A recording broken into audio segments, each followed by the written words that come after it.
Well, hello, everybody. Welcome to the Friday Hangout on DTNS Live. Hammond, what's going on? Not a lot, Tom. How are you? I'm great. We got Scott Johnson on the way in. Also, Craig. If you remember Craig from back in October, if you watched the Hangouts, Craig came on and did a little Inktober stuff. He is planning to rejoin us as well. So, yeah, we're just waiting on everybody to get their Fridays in gear. Did you have lunch yet, Hammond? I did, actually. I had a frozen chicken patty and some cheese balls that we bought at Target.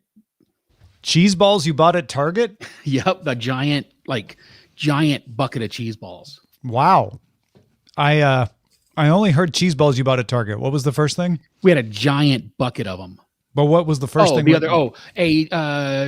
Tyson's frozen chicken patty. All right.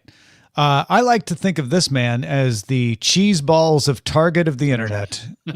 Oh, is that me you're talking about? Yes. And we hear myself, the luckiest man on the face of the earth. Let me fix it. Hold on. Oh, I might have been given a bad echo.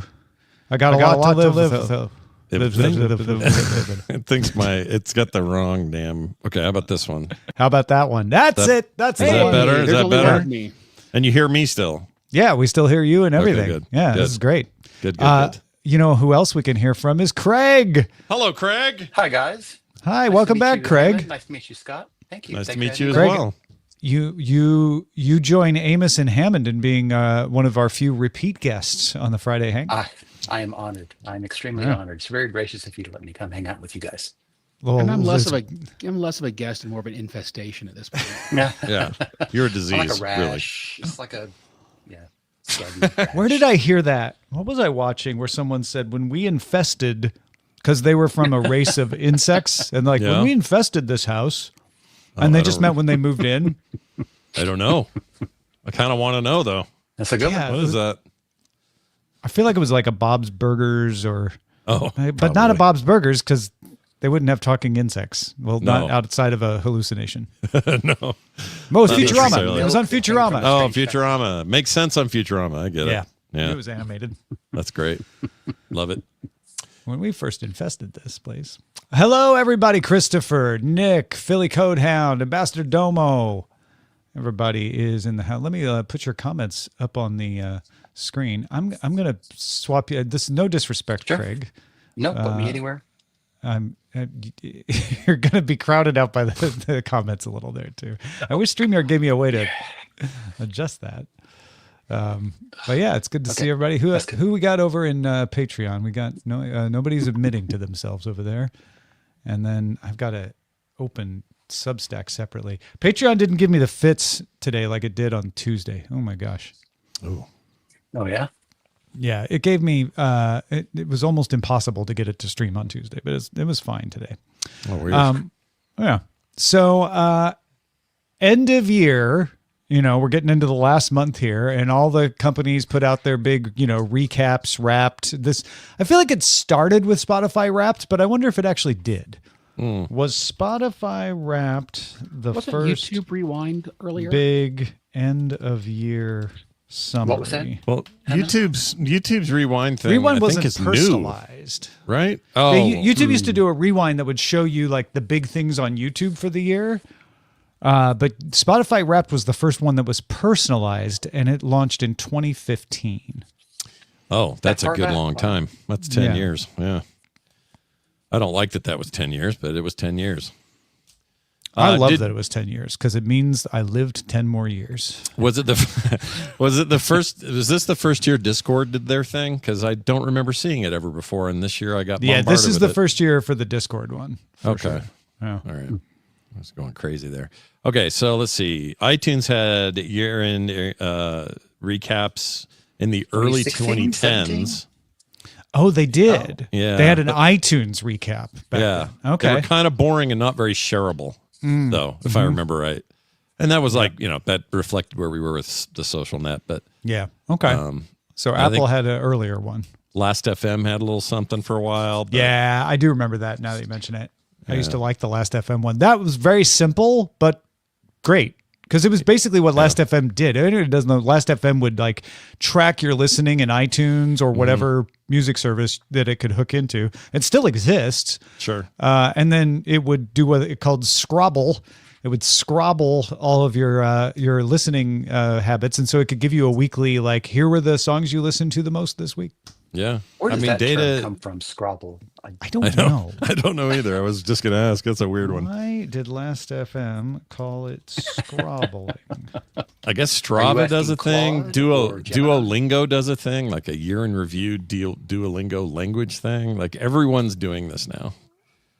It's just not just music anymore and videos and stuff. Scrabbling comes from the book The Box of Delights and means logging or tracking. No, that's not true. Let me I liked where it was going. Business Insider. We were on to something. Scrabble is a made-up word that simply refers to how Last FM records your listening habits. They made it up. Words are made Okay. up. All right. Well, all words are made up, but this one was made up more recently than most of the others. Some unpaid intern did it. Yeah. Yeah. Hey, Amos. Hello, Amos. How are you? What's going on, All right, brother? now I'm going to make Amos sit in the comment box. There we go. So I made Craig sit there for a while. We'll all take a turn. It's fine. Hi, Amos. Nice to meet you. Great. Let's scrabble. Audio. Yeah, no, they just needed a word for their audio logging, and they came up with Scrabble. So it started with Last FM. All right. Yeah. There you go. Down with it. So I was going to share some of my recaps with folks, Yep. but I'm ready. like, is it? Are you curious what my recap is, or is everybody's recaps only interesting to themselves? Is it like sharing your dreams? That's a really good question. I feel like the podcast ones that go out from Spotify and others are interesting in that they're like, oh, I've definitely leaned toward this. I like tech coverage, or I like gaming, or I like whatever it is. But with music, it's like, Tom, I already know what yours is going to be. It's going to be very heavily K-pop influenced. Like that's going to be the deal. And You're it's not wrong. totally Be a shock and it's if it totally fine, but it won't be a shock for me to see your list. Right. Well, and also mine and Brian's, for instance, are totally screwed because of soundography. Because you're always yeah. listening to stuff for the show. So Yeah. Well, Yeah. mine in past years, mine's been messed up because we had Apple Music hooked up to the Echoes in the house, and my kids would listen to stuff while they were sleeping that would not apply to me at all. This year, it's better, but last several years have been jacked up because of that. So We have it set up on our Echoes where Eileen has her Spotify account because that's what she listens to more of her music of, and I have Apple Music because that's where I listen to more of my music. And we have to remember, even because it's always going to say from Thomas's Spotify, and Eileen's like, "Wait, that's yours?" I'm like, "No, it's never mine. It's yours. It just doesn't know it's yours." Sure. It's very confusing. I was trying to find so I use YouTube Music and YouTube Premium. It's my favorite thing in the world. I really like it. And they do their thing, but it hasn't popped for me. Like I guess I have to go look for it or something. Yeah, the YouTube recap, which is new, which talks about the videos you watched, is here. But last year I got a YouTube Music one, even though I don't use YouTube Music because I listen to music on YouTube. Oh, I see. And it gave me a end of year music summary from, as if it were YouTube Music. This year, it's all the kinds of videos that you watch. Yeah. And this one, for whatever reason, YouTube Music has not given me mine yet. I don't know if that means it's like a rollout thing or if there's a button. Or if you've been bad. Maybe I've been You're bad. being punished. I can tell you I've listened to a lot of waiting for that. I listened to a lot of sitar music this year. Don't ask me why. I just did. Really? Yeah. Like you're into a whole George Harrison part of your life now. Just chilled me out. And it's like it's all deserty and like dune like. So I like it. Nothing says 2025 like Ravi Shankar solos. Wait a minute. That's right. I feel like Justin Robert Young is Paul McCartney. Brian Brushwood is John Lennon. No, switch that. Justin is John Lennon. Brian's Paul McCartney, and you're George Harrison. I'm Ringo. Yeah, there you go. I don't know if that's good though. No, somebody's just Ringo. kidding. Ringo's fine. Who's Ringo? Fine. No, Ringo- you're George Ringo was- Martin because you hold it all together, Tom. Thank Yeah, you. there you It's go. very kind of you to say. I'd rather be that than Ringo. You're right. You put out more. You put out more No offense books. to Ringo. Yeah. Ringo is vastly underappreciated for his, Yeah. contributions to the The person who's Ringo is the person that everybody sort of forgets and discounts, but is actually secretly very talented. Essential. Yeah. Yes. Yeah. It's I don't know. I don't know who that is. Yep. Plus, he was in that Thomas the Tank Engine business or whatever that was. It wasn't Thomas the Tank Engine, And or maybe it was uh, some Shining Time Station. Yes, That's what and it was. Caveman. He was in Caveman. Didn't even Yeah. need to search. Nice job, dude. Who needs LLMs when you've got Tom? That's what I say. And the Ooh. Magic Christian. Oh, right. Yeah. What was the song for Magic Christian that was the huge hit? Remember. I just know he was in it. That's all I know about it. Scott, here's one for you. I'm going to have to search for that one. All right, what do you got? Nala Zug Zug Tuk. I mean, I've seen love that Caveman. I think I've seen it Care 3 to times, explain? and I would have known if you did that out of context what you were doing. Bad Even though I've only Fingers, seen it Come 3 and times. Get It was the main song for the Magic Christian movie. Which Paul McCartney wrote. If you want it. Oh, okay. I think I Yeah. figured it out. It's way easier on mobile to get your recap than it is to try on the desktop. That's why. Oh, maybe that's where they want you to. Even on the desktop, if consume you it. go to your YouTube recap, it shows it in mobile format. So Yeah, Yeah. that's true. That's true. Yeah. So I ask you, chat room, and you folks on Patreon and Substack, do you want to see anyone's recap? Do you want to hear about anyone's recap? Who of the 5 of us recap would you want to hear, and which one? Let us know. Yeah. We're all willing to share. I say, not having asked Amos and Hammond. You asked me before. I'm in. Oh, you're right. I did end up asking Hammond, and I know I asked Craig and Scott. I've volunteered every year previous. It would be weird if I didn't volunteer for this year. So Yeah. But we know what Hammond's is. While we It's- wait for Do the, you? the Do you? it's Mongolian throat metal. Actually, just so since we brought it up, my listening age according to Spotify is 76. Your listening age? Yes. Yeah. yeah, I don't think- Spotify How added does this it year the calculate listening that? age. I don't know, but apparently I was 76. Probably just a random number generator. No, because my youngest, she was tagged at 25. So, and based on what her list said, she was clearly, they were pegging her for what she listens to. But my top artist was Steve Vai. That's why. Mine, Must be that. yeah, It's all that there's your problem. ragtime you listen to. That's what. And then my top song was Forever the Sea, which is this new age thing that a friend of mine put out that I just can't get enough of. Wow, I listen to a lot of Steve Dead Vai Mouse. isn't even that old. He's only 65. Yeah, he's still operating. Dead Mouse is my number 1 artist, if anyone cared. Not surprised. Okay. Yeah, I listen to a lot of Dead Mouse. I saw him in concerts. I was probably, extra listening to him because I was in the mood all the time after seeing it. But Well, maybe this is the fun thing. Let's try to guess Scott's number 2. Dead Mouse Okay. is number 1. Yeah. What do we think Scott's number 2 They is? might be giants. Kraftwerk. Nope, Kraftwerk. none of that. You guys ready for this? Nothing like John that. Williams. This is gonna crack everyone up. It cracked me up. Baby No Money, the rapper. Baby No Money is your Yeah. number 2 behind This is Dead my Mouse. number 2. Damn, Yep. Scott.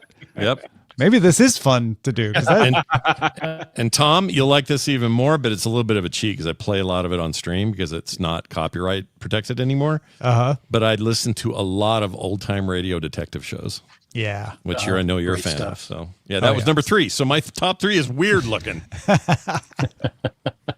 Really weird. My number 4 is Blake Shelton, and I have no memory of ever listening to a Blake Shelton song. Somebody I don't know got where it got a hold of your account or anything like that? Yeah, Were maybe there- my wife or something. Who's your number 1? I'm so boomer. It's skewed this year. Number 1 was Billy Joel. That's because of that documentary that's- on HBO. Yeah, Songs yeah, Homes yeah. and all that Nah, that's stuff. great. Number Yeah. 2, the Beatles. Number 3 is a group called I'm With Her. It's a trio. Oh, okay. It sounds them up, they're vaguely really good. familiar. I think I've heard of them. Yeah. My 4th is Billy Joel. I guess I did Billy listen to a Joel's lot of a Billy Joel. strong. That's a good one. Yeah. My Then I number have 3 Heart. album is Annie, the original music soundtrack. I have no idea why. Okay. They just throw in there. I don't know where they come from. I Well, it is don't. a Yeah, Hard Knock Life. it's not like I listened to the sound. I know I listened to Hard Knock Life at one point or played it on like It's a Thing as a joke or something, but I don't feel like I listened to the whole soundtrack a lot. But there it is, number 3 album. I think this makes me I don't know if this makes me more interesting or if this is just, I don't know what this makes me, but my number one album was 5 Years of Mao 5, which is a Dead Mouse compilation. Number two. That's because you went to the concert, right? I think that's a big part of it. Yeah, but number That two, skews it, yep. the Battle at Garden's Gate by Greta Van Fleet. I listened to that the second most of the year. I love that album, but I didn't think it would be second. Third was Billy Joel's Greatest Hits Volume 1 and 2. Fourth was a soundtrack to a video game. And fifth was The Trip Out by Crystal Method, which I had on a lot. These So are I've your just- top albums? These are my top five Yeah. albums right there. Okay. Yeah. This is the first year in let's see, almost 10 years now that the Hamilton soundtrack isn't my number one album. Yes, but Taylor Swift is. No, actually, Guns N' Roses is. Oh, yeah. You went on a GNR kick. You were telling me about that. The GNR Use Your Illusion Deluxe Edition that has both the albums and then a bunch of live stuff after that. That's been my kick probably the last month and a half. There you go. Yeah, number 2 for me was Depeche Mode. Number 3 was Jelly Roll. Number 4 was Love and Rockets, all because of soundography. These are artists or albums? The artist. Artist, yeah. Yeah. And anyone want to take a guess at my number one artist? Blackpink. Cat's Eye. No, neither one of those are New even Kids. on the top 10. New Kids on the Block? No. Stray Kids. Stray Kids. Oh, there you Stray go. Kids. No. Saja Boys with Soda Pop. No. No? None of these are even in my top 10 yet. Is it K-pop? I mean, you're in the right you're in the right area. Yeah, okay, yeah. We're in the right zip code. They're probably in the top 20, but they're not in the top 10. Blackpink only had one song out this year. That's Is it a big- BTS? BTS is number 6. Really? Wow. This says less about Tom and more about how we don't listen to K-pop. I know. That's a good point. I feel like Scott should be able to make an educated guess on number 1, though. Wait, Seraphim. Let's Seraphim. Oh, let's have Bingo. Totally. Yep. Bingo. Totally. No, that's Well yep. done. Ah, dang it. That's 100% I started going through it. our episode of soundography we did with you. And, Yeah. that's where it came from. Boy, The number 2 was double S Boy surfing. Next Door. Number 3 was Jin. Number 4 was Lisa from Blackpink, and number 5 was IU. Cool. See, Larry in Atlanta's with me. Dream Theater's always in his top is always his top artist. Which just means he listens to it like a one full day and gets all the song, all one song in. My top artist would be Metallica because I went to the concert last year, so I listened to a lot of Metallica. Kendrick Lamar had a big year. Yeah. Guns N' Roses, and then Hamilton, and then Korn. Corn. Yeah. KORN. I love me some I went corn. on a huge Korn kick while I was working at Walmart this year. Just walking around the store looking for the shoplifters. Yeah. Something about Korn just get you in the mood. Did you to find ever people stop in stealing the shit. canned food aisles and just have a little Yell? giggle because you were looking at corn while you're listening to corn? Let's just say that canned corn might be one of the aisles in which there are very few cameras and a lot of people like to stuff things. So I might have visited the aisle more than You more might than have I had should to. Yeah. Okay. Maybe that's what put it in your head. Could be. Oh, this is wild. I've got I'm looking heart at my T-bone YouTube burnout. top channels. Did you any of you look at youtube.com/recap? You can do that in Yeah. a browser. Yeah, I'm glad they let you do that. I'm actually looking at it on my phone, but my top channels were Retro Radio, Nostalgic Radio, World of Long Plays, which is a bunch of video game plays, Dead Mouse at number 4, and then my own channel at 5 because I'm constantly checking video to make sure it's done right. Oh, see, the number 1 channel on the Daily Tech News Show brand account is Daily Tech News Show for the same reason, but I always do it on that account, so it's not on my personal channel. Mine's pretty indicative. It's number 1 is NASCAR. Number 2 is Veritasium. Number 3 is Nilaus. He's a video game player. And then Josh Johnson because he's the best comic working in the world today. And then Joe Scott because just like Veritasium, I'm always trying to learn new stuff. There you go. My number 5 is Chill City Pop, which is one of those lo-fi beats things that I just put on when I'm like, I just want to have some background music, you know. So I'm like, I guess it's my top channel because I watched it for long periods of time, Yeah, you just let it run. but I don't sit there and watch it. It's just going, right? It's more like it's if anything, it should be in your music recap, but you just happen to be doing it. through Yeah, YouTube. right. Yeah. Number 4 is Loaf, which is another of the same genre. Number 3 is Bangtang TV, which is BTS channel. Number 2 is Hybe Labels, which is a label that BTS and LE SSERAFIM are on. And number 1 is LE SSERAFIM. I'm a big fan of Loaf, especially Loaf is great. of bread form. Big fan of the bread. I'm one loaf. of NASCAR's top 0.03% of viewers because I Really? that's how I watched all the races this year. So Top 4 hours at a time, I'd have that on while I was working on other stuff. What was your percent? Top what again?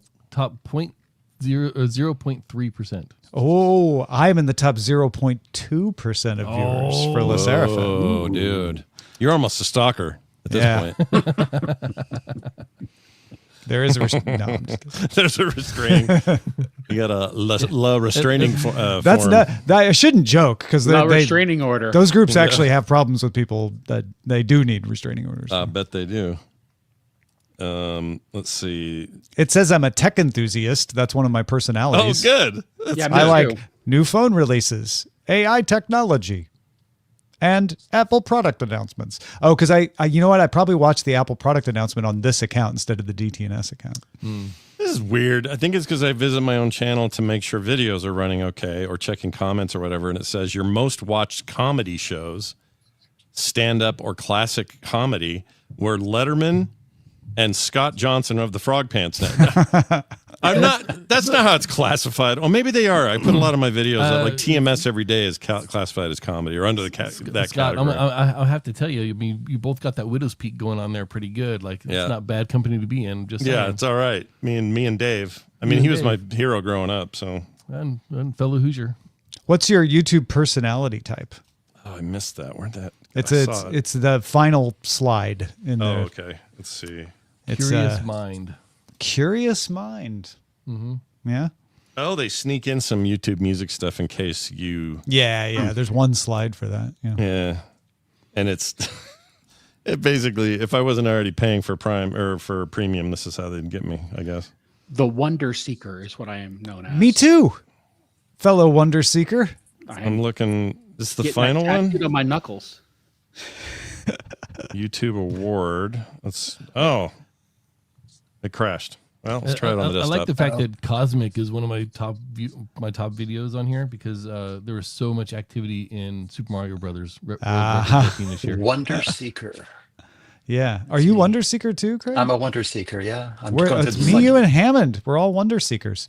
I am too. It looks like I'm a Wonder Seeker. Wow. Everybody's a Wonder Seeker, but Amos? Have we found the wonder we're seeking? No, I'm wondering why we're all Wonder Seeker, or is this the one they give everybody when they can't figure you out? When they watch too much stuff. I don't know what we're doing On wrong. the next to last slide, it says what did it say? Most likely to explain complex topics. You'll probably be Wonder Seeker.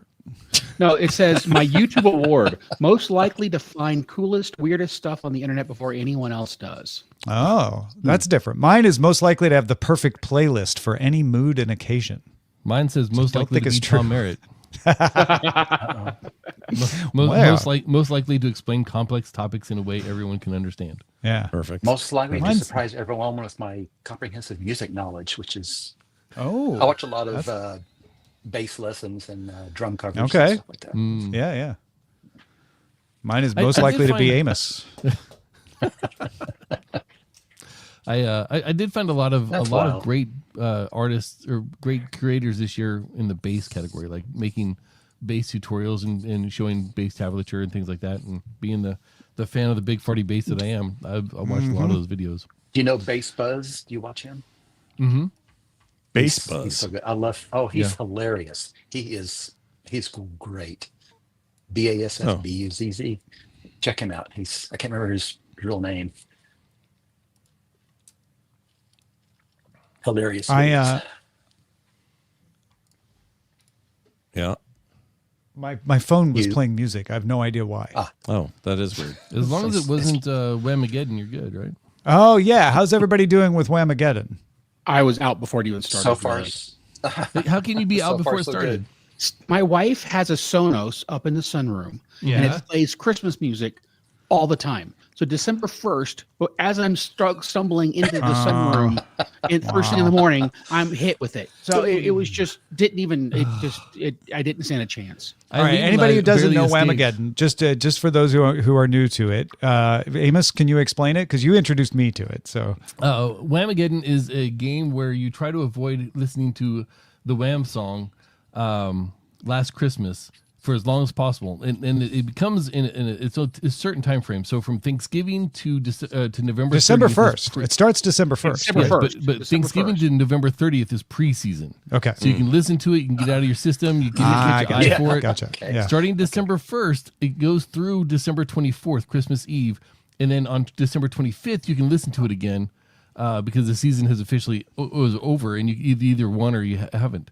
Gotcha. But the point is to try to avoid listening, or not try to avoid. The point is to not hear that song from the 1st through the 24th of December. If you do, you're out. Now, how well you participate, if you actively avoid it, that's up to you. If you're just passively playing, that's fine too. The only version that counts is the original version with vocals. So if it's an instrumental version, if it's a remix, if it's another artist, none of that counts. It's only the original version with vocals.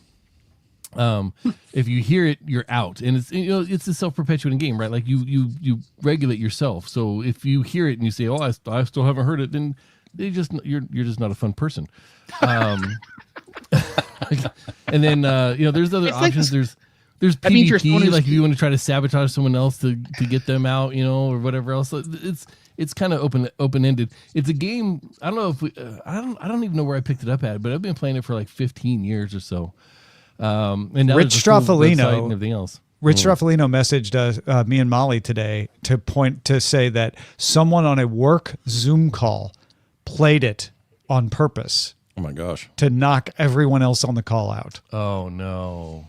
Wow, that is not okay. I'm taking their ID badge and freezing it in the freezer in a block of ice. Yeah, that's rude. On a day when they really need to get into work or something. That's just rude. That's the person that's technically not against the rules, but it's against the spirit of the game. That's pretty shitty. The person who hears it and says they still haven't heard is the same person who cheats at solitaire. Yeah. Which I have never understood. That's a topic for a different day, but I will never understand it. I've cheated at solitaire. But it was more like I'm kind of bored and I want to stop kind of thing. I wasn't trying to claim like, look at how many I won or anything. That's why it's weird. It's like, who are those people trying to impress? I've never understood that. So weird. So here the 4 rules are: the objective is to go as long as possible without hearing Wham's Christmas classic "Last Christmas." The game starts on December 1st and finishes at the end of December 24th, your local time zone. And then the third rule is only the original version applies. Enjoy the hell out of remixes, covers, or any other thing that you want to hear. And the fourth rule is you're out as soon as you recognize the song. Right. Oh, yeah. Okay. So if someone tells you, "Hey, you were standing there and Last Christmas was playing," and you honestly were like, "I didn't notice," you're fine. Yeah. Yeah. So if you're running through Kroger and you didn't hear any music, you're just buying it's just like the game. I mean, all of you just lost the game, and if you don't know what I mean, then you aren't playing the game. There you go. Okay. Or you aren't playing it right. I know that. So far, so good. Tell you that. What's the game? Yeah, what is the game? It's a good question. If you don't know what the game is, then you've already lost because you've already lost the game. The game is over. I am still surviving on December 5th. Same. However, I've had a couple of close shaves because, and they were both through my wife who got knocked out yesterday.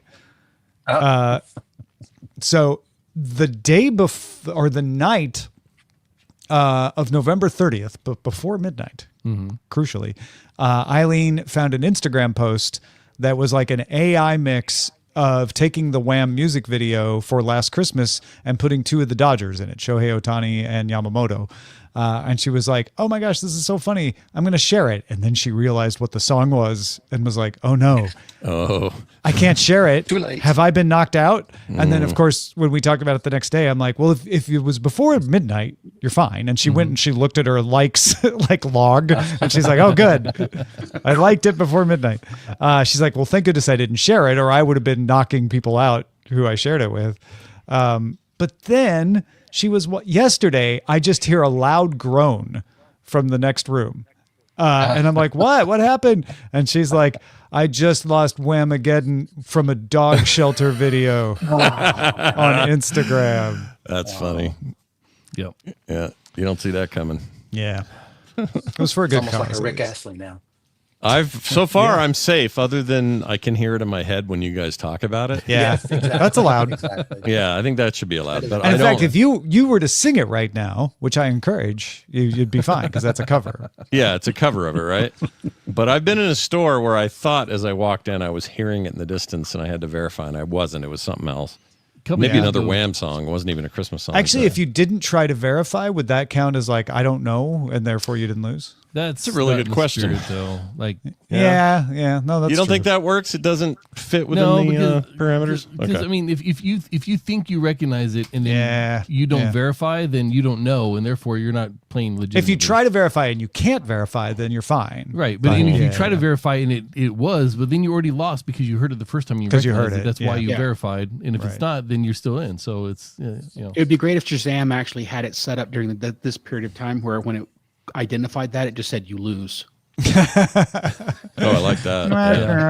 Yeah. I like that a lot. A couple years ago, I was working at home or at Lowe's, and they played Last Christmas constantly. It was like all the time, but it was all the different flavors of remixes and covers. So they didn't whatever music library they have to play in the stores. They didn't have the license to the original Last Christmas, so I was totally safe. So you were safe, even though you were hearing it all the time. Yeah. Dodge that bullet. Jeez. And if anybody's like, wow, people must hate Last Christmas, this is really a celebration of the song. Yeah. Because that's why the preseason is there. So you can like make sure you appreciate the song, you know. But it's more of a like, it's a fun game because this is just my theory. It identifies a song that is prevalent enough that you're likely to hear it at some point, but not like Mariah Carey where it's unavoidable, right? So if you make it all 24 days, it does feel like, wow, I actually got through without it, but it's not like impossible to do. Yeah. And consequently, it happens to be my favorite Christmas song. Yeah. Oh. And you play it on Christmas. Yeah. Is that true? It's really your favorite? It is. Dude, I've mad respect for admitting that in public. That's fantastic. Wow. Here, let me compliment you with the back of my hand. It wasn't awkward. Let me make it awkward for you. I'm impressed. I think that's great. Actually, I don't bemoan anybody's favorite Christmas songs. I have, my favorites are going to be just Let's go around the horn and identify favorite Christmas songs. Christmas in Hollis by Run DMC. Well, there Just you kidding. go. That's not true. From I that made great that up. Christmas You movie. just wanted to sound cool. Yeah, I wanted to sound cool. I just like that it's the opening song in Die Hard when he gets in the car with Man, this what's his is name? Christmas music. Yeah. And Die Hard is my favorite Christmas movie. Yeah. What's funny is Die Hard 2 is way more Christmassy, but anyway. Keep going. Yeah. Father with you Christmas still. by the Kinks. Oh, I like it. Love that That's song. a good one. That's a good one. Yeah. I got to find my Christmas playlist, and I can tell you. Oh, that's a good idea. Talk amongst yourselves. Hammond's going to reach back and find some cover version of some song that Mastodon did in Japan in like 73 or Actually, mine's just a straight up walking in a winter wonderland. I'm old school when it comes to that. Oh, yeah. nice. Yeah. Yeah. Frank Sinatra, The Christmas Song. Another one I love. Yeah. And I love a good odd version of 12 Days of Christmas where they go off. Oh, you do? Like the 12 Days of Skonica. Least favorite Christmas song for me is any version of 12 Days of Christmas. Oh, was it the Doug and the Canadian one that they did a while back? Doug and Bob McKenzie. Yeah. Oh, I love that album. The Great White Album is so the good. Great White North. Yeah, absolutely. And then I just heard one a version of the 12 Days of Christmas by another band. I can't remember who it was, but yeah, they basically screwed everything up and they started mixing in other songs and they were doing a cappella and it was hilarious. That was good times. Yeah. I'm a big fan of that. Craig, I'm what really a was big yours? fan of Christmas songs that aren't your traditional Christmas songs. I'm still kind of trolling, but the Sarah McLachlan's version of Silent Night is really Oh, it's nice. Yeah. Yeah, that's a good one. People here, they think she's all about just in the arms of the angels or whatever, and she's so much more than that. She's not just a sad thing to make you rescue puppies. Yeah, and she's more of course than the music from the Charlie Brown Christmas, all the Vince Guaraldi stuff. Yeah. I can't deny you that. Those are great. TikTok just introduced me to the 12 Days of Kinksmas, and if you're on that side of life, I suggest you look it up on the old YouTube. All right. It's great. It's not one to share with your parents or your children. Well, unless your parents, definitely not the children, but you know. So this has nothing to do with the kinks. This is something else. No, okay. No, it's Father. It's not Father Christmas 12 times. It's more of a lifestyle thing. Okay. All right. That's good to know. I think underappreciated is Darlene Love, Christmas Baby, Please Come Home. Oh, that's pretty good. That's a great one. That's a classic. Yeah. So the Spirited musical with Deadpool and Elf in it, it's really good. I enjoyed that. Deadpool and Elf. And then Anna versus the Apocalypse is also incredibly good. Oh, yeah. You know what? Agreed. Yeah. Why did I heard myself yell that twice? I don't know because why, you were so excited. I was pretty dang stoked about the idea. There's a little bit of an echo on some. Yeah, I don't know where the echo's coming from. It don't matter. I don't think it's me. Ronettes Sleigh Ride, another underappreciated one. I love. Ronettes. The Ronettes version of the sleigh ride. Just be my little baby. Oh, yeah. That's a good one.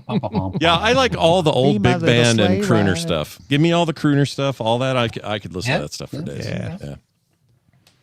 My mom, I have fond memories of listening to Mickey's Christmas Carol on 8-track.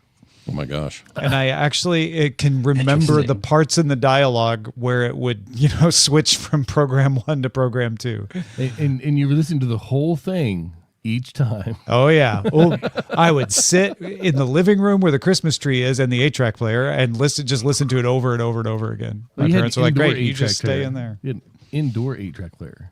What's wrong with that? Yeah. We had a hi-fi 8-track player. Because you two are a little bit older than me, and I'm of the age where almost all the cars had 8-track players, but no one had the 8-track player in the house. See, it's funny. When I was a kid, I thought having an 8-track player in your car was the fancy thing because we didn't. We only had it in the house. Did you have a record player in your car? Fancy. That was fancy. See, in the retro TV shows, they had that like egg-shaped. We just had AM/FM radio. And then later in the 80s, we got cassette player in the car, like most people. Most regular people. Yeah. But we had my mom and dad, they just turned on Muskrat Love on repeat, and that's all we had in the 8-track player. So you weren't missing much. It was a bad time. That's why my dad said, if you ever get offered a ride by Scott Johnson's parents, be prepared for a lot of Muskrat Love. That's right. That's right. Bring us back Never understood what he meant by that till now. No. Yeah, brings us back to 12 Days of Kink. There's that. So how are y'all feeling about Netflix buying HBO Max? Oh, I have so many thoughts, but I'll limit it to this. Anybody else. Yeah, I'd prefer them over everybody else. I would also agree with that. I don't like consolidation, but as consolidation goes, this isn't the worst potential outcome. My brain immediately went to what are they going to do with all the gaming IP stuff? I did a whole video on it. I won't bore people with it here, but I actually think it's a good thing because that was starting to fall apart kind of hardcore, and I think Netflix is looking for outlets for gaming. Yeah, give me the brief summary of what Netflix will be getting game-wise in Warner Brothers Discovery, because I know they're splitting the company up. Some of it is not going to Netflix, but the gaming stuff is. The gaming stuff is. So I did because it's IP related, right? Yeah, I did a bit of a deep dive on it. They're getting NetherRealm, the Mortal Kombat people, Rocksteady, Batman Arkham series, Avalanche Studios for Hogwarts. That was their best-selling game in 10 years, and they've got a new one coming out. All the Lego games, their Montreal studio, all of this stuff they get. And that includes the IPs that come along with them, and that includes, the Game of Thrones and the Lord of the Rings IP and all the DC IP stuff. Harry Potter, etc. Yeah, right. Harry Potter, all of it is massive. So the question is, all the future DC superhero games, Philip point out. Yeah. Guaranteed. Yeah. Now here's the big question that nobody knows the answer to, but I have a theory that the question is, will they let these studios continue to operate and continue with the output they're doing, or will they do like Disney did, Disney Marvel, and go, we're not going to have our own internal studios anymore. We're going to cut those all down, and instead we're going to sub this out to big third-party publishers and developers and do our AAA play that way.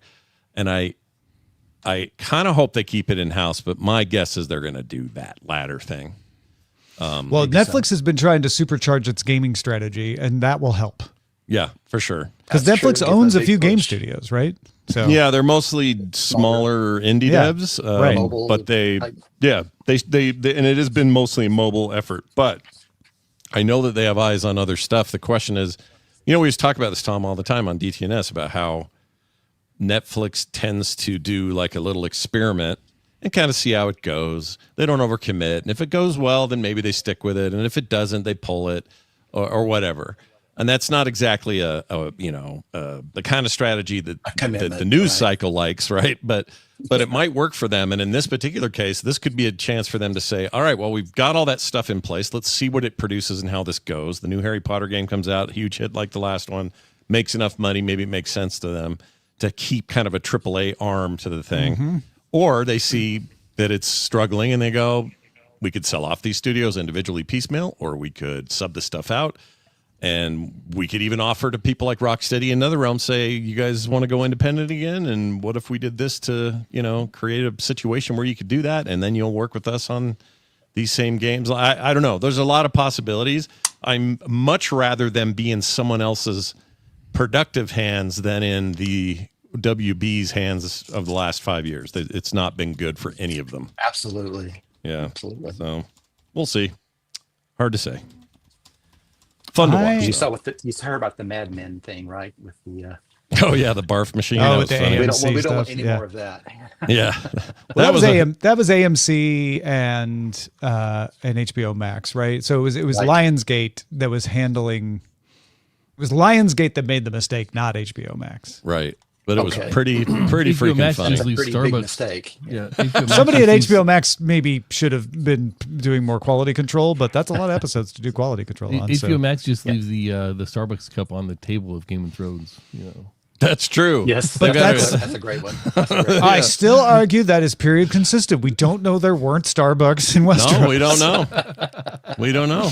If they're going to be anywhere, they'd be in Westeros. I don't even know if Starbucks existed when George R.R. Martin started the last book we're never going to get. So, You mean to tell me they're working on that wall 24 hours a day and they ain't got some hot coffee? Come on. Yeah, but it's all coming out of barrels and stuff. So Craig in our Patreon chat is saying something that a lot of people have said. A different Craig, not this one. Yeah, not the Craig you're looking at. Different Craig. My evil twin. Netflix purchasing HBO means no HBO on mobile phones. I feel like that is a misunderstanding of the story. I think what Craig and others are referring to is that Netflix is only allowing you to cast video to older versions of Chromecast. They're not removing Netflix from mobile phones. No. They're restricting casting. So everybody calm down. Don't get too excited. You can still watch Netflix on a mobile phone. You just can't AirPlay it, and you can only cast it to older Chromecast devices, which is inconvenient, but it's not stopping you from watching Netflix on mobile phones. I think a more Oh, go ahead, Amos. Does this mean that HBO is going to continue its? I don't even know if it still has it, but it's traditional channel for cable companies to run, just in the background. Well, yeah, I think that's the more interesting question: is what does Netflix do with HBO? Right. Or are they acquiring the streaming platform or just the channel? They are acquiring all of it. All of it. They get all of HBO. So they are acquiring Warner Brothers Studio. They're getting all the intellectual property that Scott was just talking about, movies and TV shows. They're getting the lot. All of that. They're getting the theatrical productions. They are getting HBO and HBO Max. So they're getting the HBO channel and they are getting the streaming platform and everything that goes with it. So do they merge the HBO Max stuff under the Netflix umbrella, lose the HBO Max name, and start putting Netflix stuff on the HBO terrestrial channel? Do they? That's the fun question for the next 12 to 18 months until Netflix actually closes this deal, right? And I always try to remind people, you heard about it today. It will happen a year to a year and a half from now. So no, Netflix doesn't own HBO Max today. Yeah. Well, and don't what I asked was, does that mean that Netflix takes the risk and release Batgirl and all the other shelved and hidden projects? See, that is interesting. Okay. That would be great. What Greg Peters, co-CEO of Netflix, said is, we think there's a real opportunity in figuring out how we bring those titles in the right way through some combination of plans, tiering, etc. So he's talking about HBO Max when he says that. And I think they don't know yet. They haven't decided what they want to do. They could keep HBO or some version of HBO Max going as a separate offering, that then you can bundle with Netflix. They could, here's what I floated. I'm not saying I think this is what they do, but I think it would be interesting if they kept HBO going as an independent offering, if you just wanted HBO, but then all of that stuff is also available on Netflix. So imagine if HBO was available for $5 a month. But if you want all of HBO plus Netflix, then it's $20 a month or whatever. Right. They could also just make HBO a tile. That seems to be the conventional wisdom. Everybody's like, well, they're going to do what Disney did with Hulu. They're going to make HBO a tile inside of Netflix. And then they can have a DC tile, and they can have a Harry Potter tile and all of that. Yeah, maybe. I don't know if they'll do that or not. If I had to guess, you'll just see... When you launch Netflix, there'll be a big preview going Game of Thrones. Here's them talk. Here's the thing. Click it. Here's all the seasons. Right. Like I just don't think because they don't have the whole Disney Hulu division of this is kind of the kids network. But hey, you can also get Fargo on here now. You know what I mean? Yeah. Like it's almost like Netflix doesn't have any existing brands for anything, right? Yeah, muddying the waters. Right. Yeah. How big is Netflix's original content library compared to HBO specifically? Content library, like tiny. Not the Warner Brothers, but just HBO itself. Tiny. It's probably maybe half. I'm gonna guess. I'm just guessing. HBO has been making shows and original movies since the 80s. Right. Now, they don't actually have the rights to all of those. Fraggle Rock, for instance, they had to obtain the rights to be able to try to show it. Which is why I spent, HBO specific. Since the mid-90s, HBO has pretty much retained the rights for stuff. Whereas Netflix is, they've been churning it out. Don't get me wrong. They've made up some progress, but HBO's got decades on them. Yeah. And they've got, the back catalog alone. That's the thing, though. The HBO keeps dropping stuff under Zaslav. They're like, well, we don't think these Looney Tunes cartoons are good for anyone anymore. That was because I think that is a misunderstanding too. When AT&T spun out Warner Brothers as an independent entity and then Discovery acquired it, the entire plan was to make that entity polished up and attractive for sale. So everything Zaslav did where he was like budget cutting was making the P&L look good for sale. And so coming back to Hammond's point on the Batman Girl movie, they shelved it because they could save money on the P&L. They could save money on the bottom line by declaring it a tax loss. And that was going to help them make themselves look better for acquisition, make their earnings look better. When Netflix buys them, they won't have to worry about that anymore. And it would be really just a goodwill maker if Netflix was like, let's just take the hit and release it. Like the tax hit isn't going to be that big. Also, it's not impossible that they leave the tax burden with the part of Warner Brothers that Netflix isn't buying. And then Netflix doesn't have a tax hit. And it counts as like, oh, they licensed it to Netflix. And Netflix is now acquiring that. But I think there's lots of ways they could do it. And I think they probably should. What's left of Warner Brothers after this what's left of Discovery, I should say? CNN, Discovery, TNT, HDTV, Animal Planet, Food Network, TLC, Turner Classic Movies, Cartoon Network, and Warner Brothers International Television Production, which will be the in-house production arm of all those cable channels. Okay. Right. Interesting. I don't know why I thought they got some of that, but I guess not. No, they don't get it. That all stays in a separate company that will be spun out to stand on its own or possibly acquired. I was thinking I wonder if Comcast's Versant, Comcast is spinning all their cable networks out as Versant. Right. I was like, wonder if Versant acquires the leftovers of Warner after all this is done. But they've basically said they're not interested in that. They just don't want it. I hope it doesn't disrupt or scare off James Gunn because he's got all these big plans for the DC universe and all. If anything, I think it may chill him out, because not that he's upset, but I think that I think the Netflix thing. This is why I think the Netflix thing is good.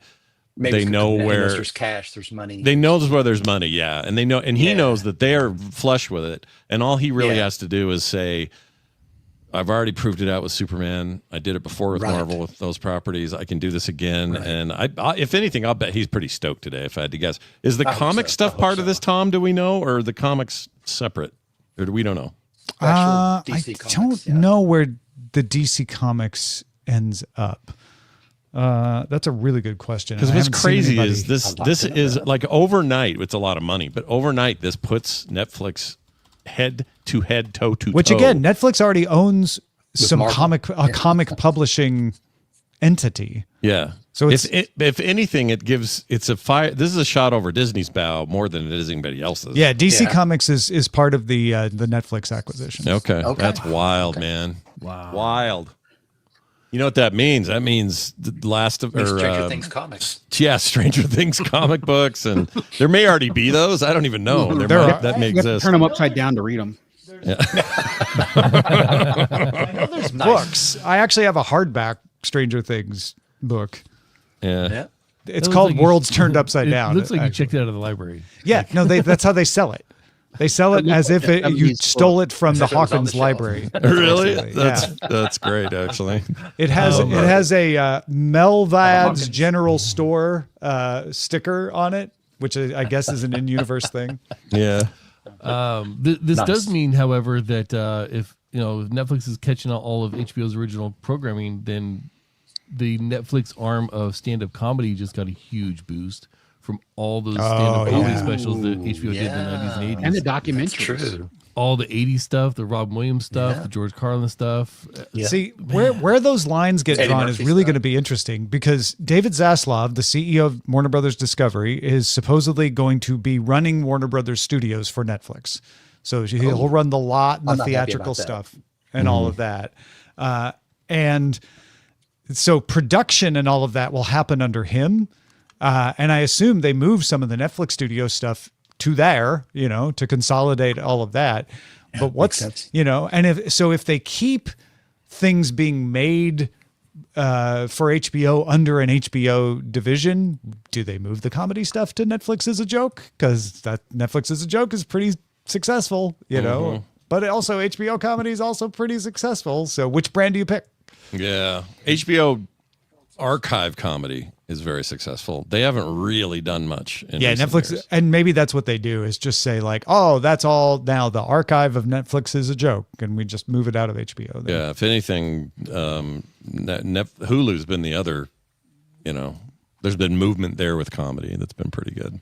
Yeah. I don't know, man. Like, it seems like it came out of nowhere. I don't know. I mean, I'm sure people were suspecting that they were part of the bidding, but I was really surprised. Just really? Morning. Yeah, because you don't listen to Cord Killers. Exactly. I guess not listening to Cord Killers, are you, Scott? Nope. The truth comes out. The really bad part is that I fell asleep trying to publish Cord Killers last night. Went to bed, got up this morning, and did it after Daily Music Headlines. So we were talking about this being a possibility in the published world after it had already after it was already done. Yeah. So all the CK listeners can blame that on me and me falling asleep. Paramount started bidding on Warner Brothers Discovery a couple months back, and that's what really kicked off the bidding. And it was only in the past 3-4 weeks that Comcast and Netflix entered the chat.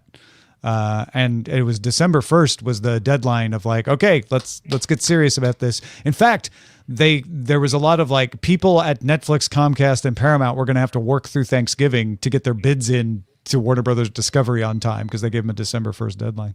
Oh, goodness. Now, what are the chances this becomes another Quickster? No. Nah. They start piecing it out and end up making. I mean, Quickster, the whole thing. Quickster was them going, we're going to try a thing, and then they went, no, I don't want to do it. They actually did it. They just called it DVD.com. The only thing that happened with Quickster was they picked a stupid name. Yeah. Right. Yeah, and then really they backed off the stupid name, and later we're like, well, what if we don't call it a stupid name? Hey, there's a great idea. Let's do that. Yeah, you're not wrong. All right. Craig, I know you wanted to talk a little bit about art because we got Scott on here. Did you have a particular topic you wanted to throw out? Or? Well, I just thought it might be fun to talk a little bit about the technology of creating art.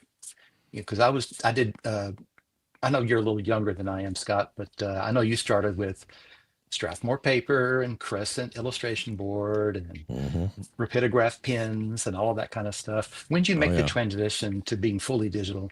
Oh gosh, that would have been, there was a crossover period between 2004 and about 2008 where I was kind of doing a hybrid where I was illustrating still a lot of stuff on illustration board, and then I was scanning that in and then doing finish work on a computer. So it was kind of like, instead of doing all this color work on paper, I was now doing the color work there because it was much more efficient to do it there, but I was still penciling and inking on paper. I still have stacks of that stuff over there that I'll have to get rid of at some point. But and you're 100% digital now, though. Yeah. Oh, yeah. From about 2008 on, in various forms, I've been almost 100% digital. I still do projects here and there that are more traditional, but these days it's all digital unless it's a project that needs something, like a canvas and a bottle of paint. And is it Procreate that you're still your number one? Yeah, Procreate and the iPad Pro changed everything. It really changed the game, not just for me, but for that entire business, creators and everybody up to, professional artists working at DC and Marvel all made this change away from these $6,000, Wacom devices. All that stuff just suddenly became ridiculously expensive. And you could do more. And Procreate, everyone always asks, what's the big deal? It's like $19. Why is it so cheap? Why does everyone love it so much? I have it, but figuring it out. I mean, as an analog cartoonist, amateur, very amateur, but just making that transition to drawing on glass, I still haven't. It hasn't clicked yet for me, I guess. And and you're not alone. Now you started with the tablets, though, right? Where that was even harder for me. I had some of the baby Wacom tablets, the little 5x7s, but the separating the hand and the eye was just about that was a huge pain over here, and I'm looking. I couldn't do it, and I gave. It wasn't until like 2008 or 2009 that I went to a full screen like Cintiq system. And that changed everything. But also, and it was still tricky to get used to two things. Lag is a thing back then, way more than it is now. Right. Yeah. And the screens were also, kind of a glass-like surface. It's a different surface than paper. Right. They sold materials you could overlay and create kind of a little bit of a drag like you get with paper. None of them are perfect. But once you get the hang of that, it's kind of all good times all around. You just sort of have fun with it.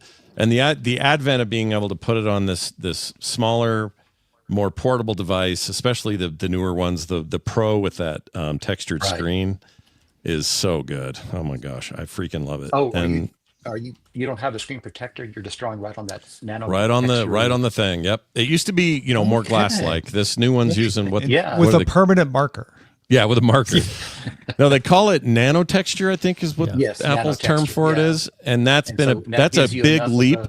Oh yeah. Okay. Yeah, definitely feels more like paper. There are also tips you can get now for the end of your thing. Like Philip Less was asking this exact question, so I'm glad you're answering it. Yeah, I've got to buy a new iPad.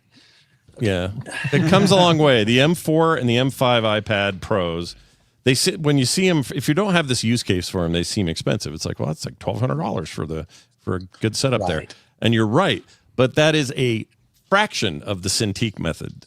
Like going that road. It's ridiculous. Expensive. So to me, it's just been this boon, and I couldn't be happier. I hope Apple never forgets that aspect of its user base, because it's huge right now. When you first started cartooning, who were your?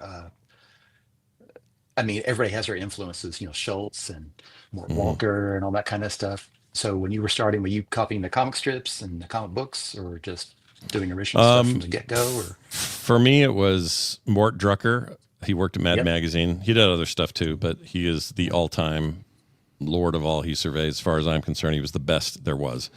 And his inks were incredible. He was so good. And he would always do like the movie parody stuff back when he worked at. Absolutely. He's so good. My gosh. his caricatures are just spot on. The best I've No, ever there was seen. nobody like him. Jack Davis is another one. He's Yep, from a similar right. era. Also, Mad And Magazine.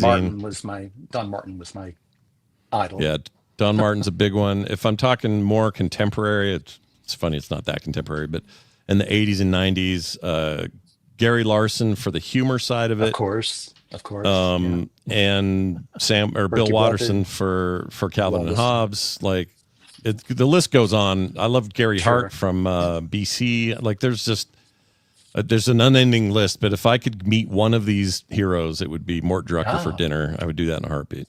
Yeah, that would be very, very cool. Oh, he was so good. Yep. Your dinner with Drucker. Yep. Dinner with Drucker. Yeah. Oh my gosh, that's the movie I'll make. I'll call it that. There's your new podcast. There you go. I love it.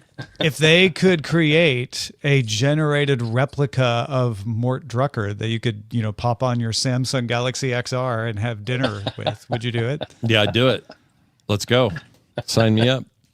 So this is one of those things where when you know an animator, if you know someone who does animations or drawings or cartoons, whatever, however you want to phrase it, if you know someone who can actually put a thought into paper or digital paper, then you come up with these ideas. And the one this morning, my new puppy Rue, we just got a fresh coat of snow outside yesterday. The first time we got snow, she would avoid it completely. She did not want anything to do with the snow at all. This morning she was going out there and her footsteps from last night have now kind of crusted over a little bit. She's going through each one of those and sniffing it and then going to the next one and sniffing it. And she's basically going in a circle and investigating because each one is a new, oh, that's me. Okay. Oh, here's another one. Oh, that's me. Okay. Still me. Yeah. And she was went in the circle like twice. And I was just thinking, I bet Scott could make this a hilarious cartoon. But the dog is going in this continuous circle, sniffing and finding itself the entire time. Yeah, there's inspiration wherever you look. I mean, maybe to this audience, to Tom's audience, it's also important to mention how in a world where somebody can sit down in front of a browser, log into GPT, and give it a prompt, and have a cartoon produced. May or may not be the style you want, or maybe you have to refine it to get what you want. It does pose this new kind of like, oh, people can do that now. So is my particular skill all that valuable anymore? And I've come. This has been a good year for me for that, because I've come to a place where I love the process of making it so much that the fact that it takes me, I used to be fast. The fact that it takes me 2 hours to do a good comic, that's considered fast by manual terms, but by AI terms, that's 30 drawings later, right? Yeah. Like they can do it so much quicker, but the heart and soul of it and the process, the joy of the process is what matters most to me. And I've come to grips with it. I think that will certainly never leave for me. I can't. It can't imitate you, Scott. Look, I tried. Yeah. See? That's nothing like what you would do. Yeah. And I actually have found I found a more even ground on what I think. Right there. Yeah. What I think of image generation in AI terms now, there's some ethics around it I don't like, and there's a bunch of other issues, but there is one value to it that hadn't occurred to me, and that is that sometimes you just need to mock something up real fast. Like Tom's like, I don't know how to describe to Scott how this dog follows its own trail. Yeah. I'm going to give him this real quick, and then he'll get it, and I'll go, oh, like that, okay. And then and then that thing gets tossed, and I go make my own thing. It's like a prototype. Yeah, in some ways, that's a real boon to what we do. But if you're out there and you love to draw and you love putting pen to paper or whatever the material is you're using, or clay or whatever it is, don't let the AI revolution take away the joy of what you're doing, because that's the part that matters in the end. It's not just for making money. The world needs that. I feel like this is going to end up just being like every other generated thing, like synthesized music, for example, where it's a new thing. It's like, there's a person who's really good at generating art, but there's also people who are good at human-made art, and that those are two different things. So Tom, do I like synth music or do I like analog music? Tom, you're saying we're in the 80s of AI? We are. Yes. Honestly, so really, we relax. Don't do it. And Nano Banana is the human league. I was just talking to some 3D printing friends of mine, and I've told them, they're like, man, what a pain, you and your 2D stuff, what a pain. I'm like, you don't know what's coming then, because 3D generated STLs and OBJs, that's coming if it's not already here. And it's already a huge boon that you're like, I can print a thing that would have taken a sculptor 12 hours to make, and I printed it overnight while I slept. Like, these are, in some ways, these are just adding on to what we already are using. And there were people in 2007 and 8 who said, Scott, I can't believe you're doing digital. That's a betrayal of the traditional form. I'm like, I know, right? Like when the cavemen were painting on walls and then paper came along. And how dare you start using paper, Scott? I know. So there's a healthy perspective around all of this. I think is really helpful. Doesn't mean you're not going to have your moments of frustration, and it doesn't mean that there isn't some ethical stuff going on right now that I think could be addressed by these companies. No question about all of that. But you just got to focus in on what is it you're doing and why are you doing it? And I just love doing it. And no one can ever accuse me of AIing it. They can just, I can show them my work. So Boyarker says AI is auto-tune for text or art, to which the Reverb Mike said, more like Kenny G. I think Kenny G would have an issue with that, frankly. Yeah, he probably would. But I totally get where he's coming from. The idea that it's kind of crapifying it is not entirely but untrue. Also auto-tune is starting to lose its like, oh, if you're auto-tune, it's crap. We're starting to think of it. People are starting to think of it as an effect. Like, oh, they auto-tuned that on purpose for this reason.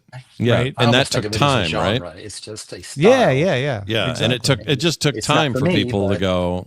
They went, oh, now this is just my favorite artist is using it in this way, and we got over it. But it took years, and I think we're looking at the same kind of thing. And I'm not saying that one day slop isn't going to be slop. Like I've noticed the Sora always app. Be slop. Yeah. The Sora app lately is doing this thing that I think.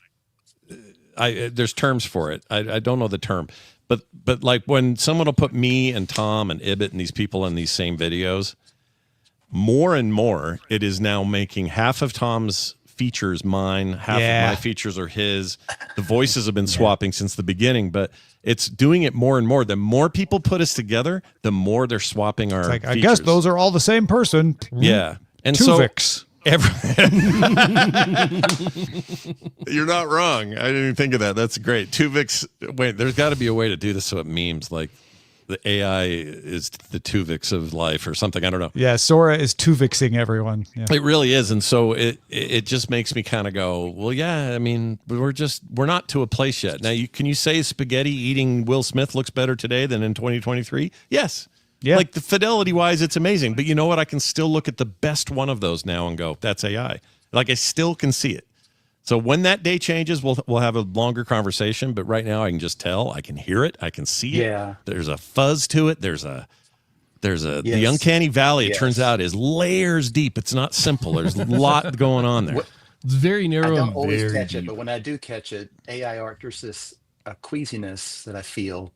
And it's not just the way it's rendered, it's the idea of it that, okay, and this sounds preachy and old-fashioned and cliche, but art is a person reaching out to other people, either a mass audience or one-to-one or whatever. You're communicating an idea or feeling or whatever. And the machine is not communicating anything. It's just a big pachinko machine, and it's clattering down through its statistical connections and generating what matches the input.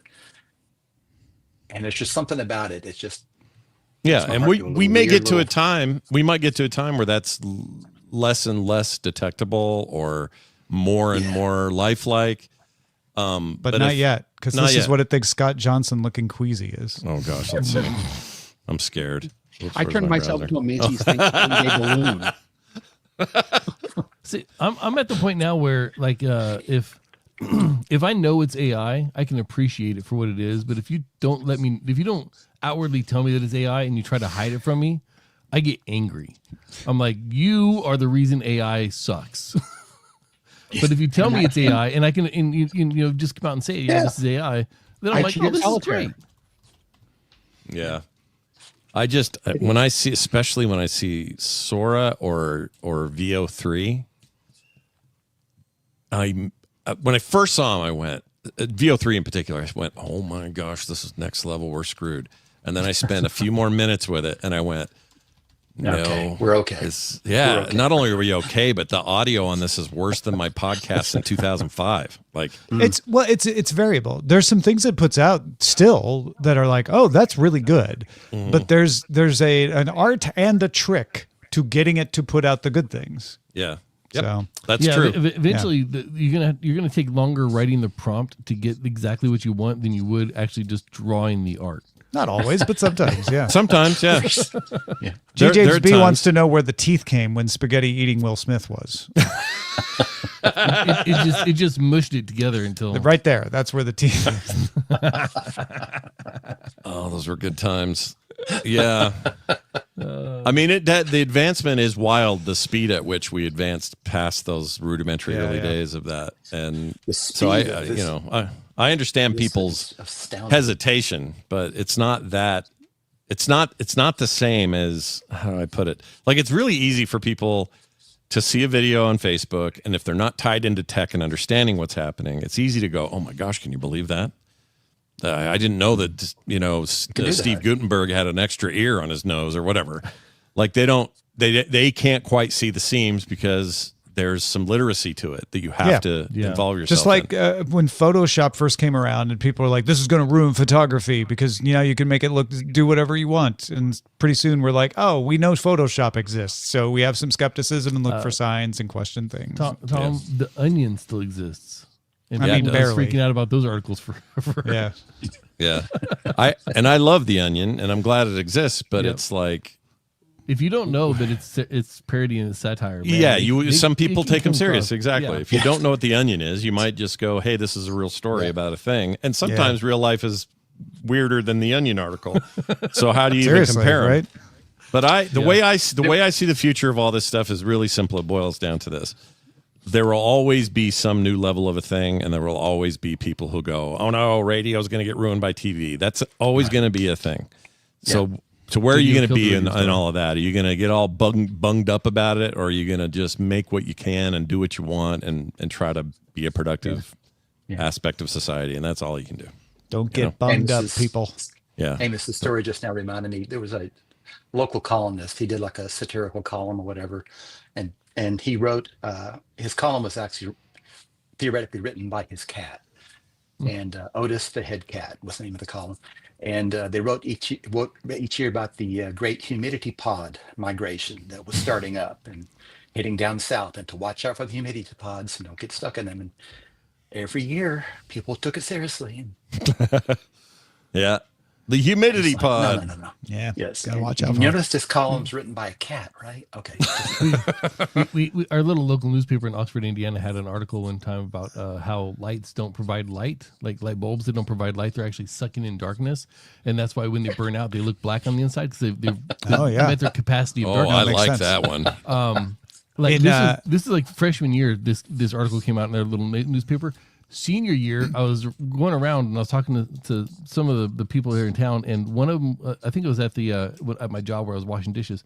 One of the old men in there was actually like, "Yeah, we still collect our light bulbs so we can get all that darkness out and put it somewhere where it belongs." That's awesome. This is like 3 or 4 years. I was like, "No, It's just responsible. This Yeah. can't be real." Yeah. I Don't love waste it. that.